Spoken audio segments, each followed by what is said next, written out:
Hello everyone. तो क्या हाल चाल है आप सभी के। उम्मीद करते हैं सब अच्छे से होंगे और आप लोग अपने एग्ज़ाम की तैयारी भी अच्छे से कर रहे होंगे। आप लोगों का साइंस का एग्ज़ाम 8 मार्च को है ना। तो इसीलिए हम लोग आज इस वीडियो में इसके 30 इम्पॉर्टेंट एमसीक्यू करेंगे जो आपके एग्ज़ाम में आ सकते हैं, है ना। यहाँ पे हम लोग 30 वैसे इम्पॉर्टेंट क्वेश्चन को लिए हुए हैं जो आपके एग्ज़ाम में बहुत चांस है कि आपका एग्ज़ाम में देखने को मिल सकता है। इसीलिए इस वीडियो को आपको आखिरी तक देखिए ताकि आपका जो भी सवाल आए वो आपके एग्ज़ाम में छूटे ना, है ना। चलिए शुरू करते हैं वीडियो को। यहाँ पे देखिए पहला जो आपका क्वेश्चन है, आपका जो यहाँ पे पहला क्वेश्चन है, यहाँ पे कह रहा है कि निम्नलिखित में से कौन सी अभिक्रिया ऊष्माशोषी अभिक्रिया है ना।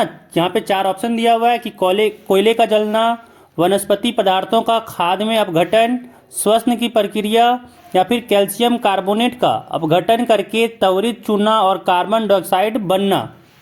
ठीक है, तो इसका आंसर हो जाएगा डी नंबर कि कैल्शियम कार्बोनेट का अपघटन करके त्वरित चूना और कार्बन डाइऑक्साइड बनना, ये आपका ऊष्माशोषी अभिक्रिया है। ठीक है, चलिए अगला सवाल देखिए। कह रहा है कि नमी वाले दिन हाइड्रोजन क्लोराइड गैस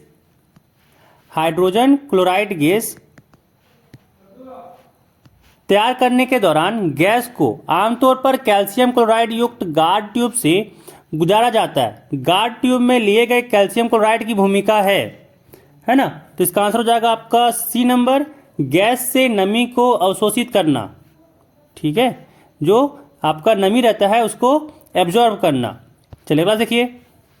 अगला यहाँ पे है कि निम्नलिखित में से कौन सा समजातीय श्रेणी में नहीं देखा जाता है। तो इसका आंसर हो जाएगा ए नंबर, रासायनिक गुणों में परिवर्तन। ठीक है, रासायनिक गुणों में परिवर्तन। चलिए अगला सवाल देखिए। यहाँ पे कह रहा है कि निम्नलिखित में से कौन सी द्विस्थापन अभिक्रिया है। ठीक है, तो यहाँ पे इसका आंसर हो जाएगा आपका बी नंबर। देखिए क्या हुआ, Na का यहाँ पे Cl के साथ रिएक्शन हो गया और Ba का SO4 के साथ, तो दोनों एक दूसरे को एक्सटेंड कर गया। द्विविस्थापन अभिक्रिया ध्यान रखिएगा, ऐसे ध्यान रखिएगा कि मान लीजिए यहाँ पे ये रहा आपका रणवीर कपूर और ये है आपका यहाँ पे दीपिका पादुकोण। ठीक है, यहाँ पे साथ में क्या आया, यहाँ पे आया ऐसे रणवीर सिंह आया और साथ में आया आलिया भट्ट। ठीक है, क्या बोलें, ये मान लीजिए रणवीर है, ये मान लीजिए आपका दीपिका है, ये मान लीजिए आपका रणवीर, ये कपूर, ये आरके है, रणवीर कपूर है और ये रणवीर सिंह है। ठीक है, और यहाँ पे आई आलिया भट्ट। तो ये दोनों अगर आपस में रिएक्शन किया तो ऐसे समझ लीजिए कि भाई जो आपका यहाँ पे रणवीर कपूर था इसके साथ आलिया भट्ट आ जाएगी। ठीक है, प्लस फिर जो यहाँ पे रणवीर सिंह था इसके साथ आपका आ जाएगा यहाँ पे दीपिका पादुकोण। ठीक है, ऐसे समझ लीजिए। क्या हो जाता है, एक दूसरे के साथ एक्सचेंज कर लेता है कि तुम मेरा ले लो और मैं तुम्हारा वाला ले लेता हूँ। ठीक है, यहाँ पे देखिए SO4 क्या कह रहा है कि Ba तुम मेरे साथ आ जाओ और Na कह रहा है कि Cl तुम मेरे साथ आ जाओ। ऐसे वाला रिएक्शन को कहते हैं द्विस्थापन, कि दोनों तरफ से काम हो रहा है। ठीक है, चलिए अगला सवाल देखिए। यहाँ पे कह रहा है कि जल का विद्युत अपघटन एक अपघटन अभिक्रिया है। जल के विद्युत अपघटन के दौरान मुक्त होने वाली हाइड्रोजन और ऑक्सीजन गैसों का मोल अनुपात है ना। तो इसका आंसर हो जाएगा बी नंबर 2:1। ठीक है, चलिए अगला सवाल देखिए। कह रहा है कि जलीय घोल लाल लिटमस घोल को नीला कर देता है। निम्नलिखित में से किस घोल की अधिक मात्रा में मिलाने से यह परिवर्तन उल्टा हो जाएगा। तो इसका आंसर हो जाएगा आपका डी नंबर, हाइड्रोक्लोरिक एसिड। जब एसिड को मिलाएंगे ना तो एसिड आपका क्या करता है, नीला लिटमस पेपर को लाल कर देता है। तो यहाँ पे एसिड मिलाना होगा, है ना। चलिए अगला सवाल देखिए। कह रहा है कि बेकिंग पाउडर का एक घटक सोडियम हाइड्रोजन कार्बोनेट है, तो दूसरा घटक क्या है। ठीक है ना, दूसरा घटक पूछा जा रहा है आपसे, तो इसका आंसर हो जाएगा बी नंबर, टार्ट्रिक एसिड। ठीक है, टार्ट्रिक एसिड। चलिए अगला सवाल देखिए। यहाँ पे कह रहा है कि धातुओं को खींचकर पतले तार में बदलने की क्षमता को क्या कहते हैं। तो 8वां का आपका ए नंबर हो जाएगा, तन्यता। ठीक है, चलिए अगला सवाल देखिए। अगला सवाल यहाँ पे कह रहा है आपसे कि निम्नलिखित में से कौन आयनिक यौगिक नहीं है। तो इसका आपका यहाँ पे KCl पूछा जा रहा है, HCl, CCl4 और NaCl। कह रहा है इसमें चारों में से कौन आपका आयनिक यौगिक नहीं है। ठीक है, तो इसका आंसर आपका हो जाएगा बी नंबर 2 और 3। ये जो 2 है और 3 है ये दोनों आयनिक यौगिक नहीं है। ठीक है, चलिए अगला सवाल देखिए। यहाँ पे कह रहा है कि निम्नलिखित में से किस यौगिक में OH जो है वो कार्यात्मक समूह है। ठीक है, तो यहाँ पे इसका जो आंसर हो जाएगा वो हो जाएगा बी, ब्यूटेनॉल। ठीक है, ब्यूटेनॉल में आपका OH रहता है। जहाँ पे आखिरी में ओल लगा होगा, जैसे यहाँ पे नोल है ना, जिसके आखिरी में ओल लगा होगा, जैसे ये वाला देखिए इंग्लिश में ओल OL लगा होगा ना, उसमें OH रहता है। ठीक है, जिसमें ओल लगा हुआ है उसमें OH लगा हुआ रहता है, बस इतना ध्यान रखना है। ठीक है, चलिए अगला सवाल देखिए। कह रहा है यौगिक जो दिया हुआ CH3 CH2 CHO का नाम क्या है। ठीक है, इसका आपसे पूछा जा रहा है कि नाम क्या है, तो इसका हो जाएगा प्रोपेनल, है ना। देखिए ये आपका एल्डिहाइड के लिए होता है, उसके लिए अल लगता है, और CH3 CH2 CHO कितना यहाँ पे C है, 3 C है, तो C के लिए 3 C के लिए प्रोप लगता है, यहाँ पे हो गया प्रोपेनल। ठीक है, चलिए अगला सवाल देखिए। यहाँ पे कह रहा है कि आहार नली के किस भाग में भोजन का अंतिम पाचन होता है, तो इसका आंसर आ जाएगा आपका डी नंबर, छोटी आंत। चलिए अगला देखिए। कह रहा है श्वसन के दौरान गैसों का आदान प्रदान यहाँ होता है, तो 13 का आपका आंसर हो जाएगा बी नंबर, फेफड़ों के एल्वियोली में। ठीक है, अगला सवाल यहाँ पे कह रहा है कि मस्तिष्क के बारे में निम्नलिखित में से कौन सा कथन सत्य है। पहला कि मस्तिष्क का मुख्य सोचने वाला भाग पश्च मस्तिष्क है। दूसरा कि स्वन, गंध, स्मृति, दृष्टि आदि के केंद्र अग्र मस्तिष्क में स्थित है। तीसरा कह रहा है कि लार, उल्टी, रक्तचाप जैसी अनैच्छिक क्रियाएं पश्च मस्तिष्क में स्थित मेडुला द्वारा नियंत्रित होती है। अगला कह रहा है कि सेरिब्लम शरीर का मुद्रा और संतुलन को नियंत्रित करता है। ठीक है, इसमें से पूछा जा रहा है कि कौन सा सही है, तो यहाँ पे इसका आंसर हो जाएगा आपका 14 का सी नंबर 2 और 3। ठीक है, कि स्वन, गंध, स्मृति, दृष्टि आदि के केंद्र अग्र मस्तिष्क में स्थित होता है, और लार, उल्टी, रक्तचाप जैसी अनैच्छिक क्रियाएं पश्च मस्तिष्क में स्थित मेडुला द्वारा नियंत्रित होता है। ठीक है, ये दोनों सही है, बाकी सब यहाँ पे दोनों कह सकते हैं कि असत्य है। चलिए अगला देखिए। अगला सवाल यहाँ पे कह रहा है आपसे कि बेमेल जोड़ी का चयन करें। ठीक है, तो इसका आंसर हो जाएगा आपका ए नंबर, एड्रेनालाइन पिट्यूटरी ग्रंथि का। ठीक है, ये बेमेल जोड़ी है। चलिए अगला सवाल देखिए। कह रहा है एक फूल में नर और मादा युग्मक, है ना, उत्पन्न करने वाले भाग हैं, तो इसका आंसर हो जाएगा आपका सी नंबर, परागकोश और अंडाशय। अगला सवाल देखिए। कह रहा है अमीबा, स्पाइरोगाइरा और ईस्ट में प्रजनन की एक समान विशेषता यह है कि, इसका आंसर हो जाएगा ए नंबर, कि वे अलैंगिक रूप से प्रजनन करते हैं। ठीक है, 17 का ए हो जाएगा। अगला सवाल देखिए। कह रहा है नीचे दी गई सूची में से उस लक्षण का चयन करें जिसे अर्जित किया जा सकता है लेकिन विरासत में नहीं मिलता। ठीक है ना, तो 18 का आपका हो जाएगा सी, शरीर का आकार। देखिए आंखों का रंग आपका मम्मी पापा के अकॉर्डिंग आ सकता है, त्वचा का रंग ये भी आपके मम्मी पापा के अकॉर्डिंग आ सकता है। शरीर का आकार जो है वो आपका नहीं होता है। बालों की प्रकृति भी, जैसे अगर आपके पापा के सर में बाल नहीं होगा ना, तो आगे जाके ये चांसेस बहुत ज़्यादा है कि आपके भी सर में बाल नहीं रहेंगे।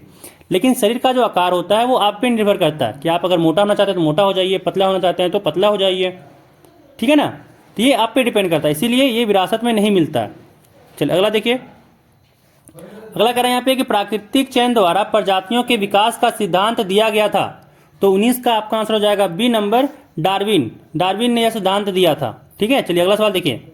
कह रहा है यहाँ पे निम्नलिखित में से कौन सा कथन सत्य है कि एक उत्तल लेंस में 4 डायोप्टर शक्ति होती है जिसकी फोकस दूरी 0.25 मीटर होती है। तो देखिए जो आपका यहाँ पे पावर का क्षमता का फॉर्मूला होता है वो होता है 1/f। ठीक है, तो देखिए यहाँ पे कह रहा है, और अगर यहाँ पे निकालना चाहें f को तो कह सकते हैं 1/p हो जाएगा। ठीक है ना, अब देखिए अगर यहाँ पे निकालना चाहें तो 1/ पावर दिया हुआ 4 डायोप्टर। ठीक है, तो 1/4 क्या हो जाएगा, 0.25 मीटर, है ना, तो ये आपका सही हो गया। तो ये आपका इसका आंसर हो जाएगा 20 का ए नंबर। ठीक है, यही आपका आंसर हो जाएगा। देखिए उत्तल जो आपका उत्तल लेंस में होता है वो आपका डायोप्टर प्लस होता है, तो फोकस दूरी भी प्लस में होता है। लेकिन अवतल लेंस में क्या होता है ना कि फोकस दूरी निगेटिव में होता है। लेकिन यहाँ पे देखिए दोनों जगह पे फोकस दूरी पॉजिटिव में ले लिया, मतलब प्लस में ले लिया है। लेकिन जो अवतल लेंस की बारे में बात करें तो अवतल लेंस में जो होता है वो आपका जो फोकस दूरी होता है वो क्या होता है, माइनस में होता है। ध्यान रखना है, ठीक है ना। चलिए अगला सवाल देखिए, क्या निम्नलिखित में से किसमें अनंत पर रखी गई वस्तु का प्रतिबिंब अत्यधिक छोटा और बिंदु आकार का होगा? तो किसका आपका आंसर हो जाएगा डी नंबर, अवतल दर्पण, अवतल लेंस और उत्तल लेंस। ठीक है, चलिए अगला सवाल देखिए, कह रहा है एक व्यक्ति 2 मीटर से अधिक दूरी पर रखी वस्तुओं को स्पष्ट रूप से नहीं देख सकता है। इस दोष को निम्न क्षमता के लेंस का उपयोग करके ठीक किया जा सकता है। ठीक है, तो इसका आंसर हो जाएगा आपका, ये कैसे निकालेंगे, यहाँ पे कह रहा है 2 मीटर से अधिक, तो यहाँ पे आपको लगेगा अवतल लेंस, है ना। तो देखिए क्या हो जाएगा, यहाँ पे आपका फोकस दूरी दिया हुआ है 2 मीटर, तो यहाँ पे जो पावर होता है 1/f, यानी यहाँ हो जाएगा आपका, यहाँ पे अवतल लेंस लगेगा तो माइनस में लेना होगा हम लोग को फोकस, जो आपका फोकस दूरी है माइनस में लेना होगा, ठीक है ना। तो क्या हो जाएगा, पावर 1/-2। ठीक है, तो इसको मतलब हम लोग यहाँ पे कट करेंगे तो आ जाएगा माइनस में 0.5 डायोप्टर, यानी यहाँ पे इसका आंसर हो जाएगा बी नंबर। ठीक है, चलिए अगला देखिए, अगला कह रहा है यहाँ पे कि प्रकाश की निम्नलिखित में से कौन सी घटनाएं इंद्रधनुष के निर्माण में शामिल है? तो 23 का आपका आंसर हो जाएगा सी, अपवर्तन, विक्षेपण और आंतरिक परावर्तन। चलिए अगला सवाल देखिए, यहाँ पे कह रहा है कि 1/5 ओम वाले 5 प्रतिरोधकों को उपयोग करके कौन सा न्यूनतम प्रतिरोध बनाया जा सकता है? ठीक है, कौन सा न्यूनतम प्रतिरोध बनाया जा सकता है? तो देखिए यहाँ पे जो फॉर्मूला लगेगा वो लगेगा कि 1/r जो इक्विवेलेंट होता है ये होता है 1/r1 plus 1/r2 plus 1/r3 जो ऐसे करके 1/rn। अब यहाँ पे हम लोग को निकालना है ना, कि r इक्विवेलेंट निकालना है हम लोग को। देखिए r1 सबके लिए कह रहा है कि कहाँ है, यहाँ पे कितना सा है, 5 प्रतिरोधक है और सबके लिए 1/5 है, यानी यहाँ पे हो जाएगा 1/1/5 प्लस 1/1/5 प्लस 1/1/5 ऐसे करके 5 बार, है ना। तो सबके लिए क्या आ जाएगा, देखिए ये नीचे वाला पलट जाएगा और ऊपर हो जाएगा 5 प्लस 5 प्लस 5 प्लस 5 प्लस 5। ये है 1/r इक्विवेलेंट का केस। अब यहाँ पे 1/r इक्विवेलेंट क्या हो जाएगा, ये 25 हो गया, है ना। तो यहाँ से r इक्विवेलेंट आपका आ जाएगा, यहाँ से r इक्विवेलेंट आ जाएगा 1/25 ओम। ठीक है, तो यहाँ पे हो जाएगा आंसर बी नंबर, 24 का आंसर हो जाएगा आपका बी नंबर। चलिए अगला सवाल देखिए, कह रहा है प्रतिरोधकता नहीं बदलती यदि, तो 25 का आपका आंसर हो जाएगा सी नंबर, प्रतिरोधक का आकार बदल दिया जाए। ठीक है, चलिए अगला सवाल देखिए, कह रहा है यहाँ पे गलत कथन चुने। 26 का आपका यहाँ पे कह रहा है कि गलत कथन चुने, तो यहाँ पे पहला कह रहा है कि फ्लेमिंग का दायां हाथ का नियम प्रेरित धारा की दिशा जानने का एक सरल नियम है। सही है ये, ठीक है ना, ये सही है। अगला कह रहा है कि दायां हाथ का अंगूठा नियम धारा ले जाने वाले चालकों के कारण चुंबकीय क्षेत्र की दिशा ज्ञात करने के लिए उपयोग किया जाता है। हाँ, ये भी सही है, सही है ना। चलिए अगला सवाल, अगला देखिए क्या कह रहा है इसमें, कि प्रत्यक्ष और प्रत्यावर्ती धाराओं के बीच अंतर यह है कि प्रत्यक्ष धारा हमेशा एक दिशा में बहती है, जबकि प्रत्यावर्ती धारा समय समय पर अपनी दिशा उलट देती है। तो ये भी सही है। ठीक है, यहाँ पे इसका जो गलत वाला हो जाएगा वो हो जाएगा डी नंबर, कि भारत में एसी जो है हर 1/50 सेकेंड के बाद दिशा बदलती है, ये गलत है। चलिए अगला सवाल देखिए, कह रहा है कि घरेलू उपकरणों को शॉर्ट सर्किट या ओवरलोडिंग से बचाने के लिए इस्तेमाल की जाने वाली सबसे महत्वपूर्ण सुरक्षा विधि है ना। तो इसका आपका हो जाएगा 27 का बी नंबर, फ्यूज का उपयोग, है ना। इसको बचाने के लिए हम लोग फ्यूज का उपयोग करते हैं कि अगर आपका बढ़े, जब भी जो आपका करंट फ्लो है वो जब भी आपका अधिक हो जाए तो पहले फ्यूज को ही उड़ा दे, ताकि जो भी लाइन आता है घर में वो ना आ पाए। चलिए अगला सवाल देखिए, यहाँ पे कह रहा है कि जल विद्युत संयंत्र में, है ना, संग्रहित जल की स्थितिज ऊर्जा के विद्युत में परिवर्तित किया जाता है। हाँ, ये सही है ना। संग्रहित जल को ही तो स्थितिज ऊर्जा को विद्युत ऊर्जा में परिवर्तित कर देता है। ठीक है, चलिए अगला सवाल देखिए, कह रहा है वे जीव जो विकिरण ऊर्जा का उपयोग करके अकार्बनिक यौगिकों से कार्बोहाइड्रेट का संश्लेषण करते हैं उन्हें कहा जाता है। तो 29 का आपका हो जाएगा बी, उत्पादक। ठीक है, चलिए अगला देखिए। यहाँ पे कह रहा है कि चिपको आंदोलन द्वारा दिया गया महत्वपूर्ण संदेश है। इसका यहाँ पे कि वन संरक्षण प्रयासों में समुदाय को शामिल करना, वन संरक्षण प्रयासों में समुदाय की अनदेखी करना, विकासात्मक, ये तो गलत है ना, विकासात्मक गतिविधियों के लिए वन वृक्षों काटना, जहाँ पे काटना होगा ये गलती हो जाएगा। सरकारी एजेंसियों को वनों में वृक्षों को नष्ट करने का आदेश देने का निर्विवाद अधिकार है, ये भी गलत है। यहाँ पे इसका आंसर हो जाएगा ए कि वन संरक्षण प्रयासों में समुदाय को शामिल करना। ठीक है, तो यहाँ पे हम लोग जो 30 MCQ क्वेश्चन था, आपके इंपॉर्टेंट क्वेश्चन ये यहाँ पे हम लोग डिस्कस कर लिए हैं। आप लोगों को ये क्वेश्चन आपके एग्जाम में देखने को मिल सकता है, ध्यान दीजिएगा इस बात को ना, कि ये सवाल आपके एग्जाम में देखने को मिल सकता है, इसी कारण से ये आपके लिए काफ़ी इंपॉर्टेंट था। ठीक है, तो इस वीडियो में बस इतना ही। अगर आप अभी तक हमारे चैनल को सब्सक्राइब नहीं किए हैं तो चैनल को सब्सक्राइब कर लीजिएगा, और साथ ही साथ अपने फ्रेंड के साथ भी इस वीडियो को शेयर कर लीजिएगा। मिलते हैं फिर अगले वीडियो में, अपना अच्छे से ख्याल रखिएगा और एग्ज़ाम भी अच्छे से दीजिएगा। चलिए बाय।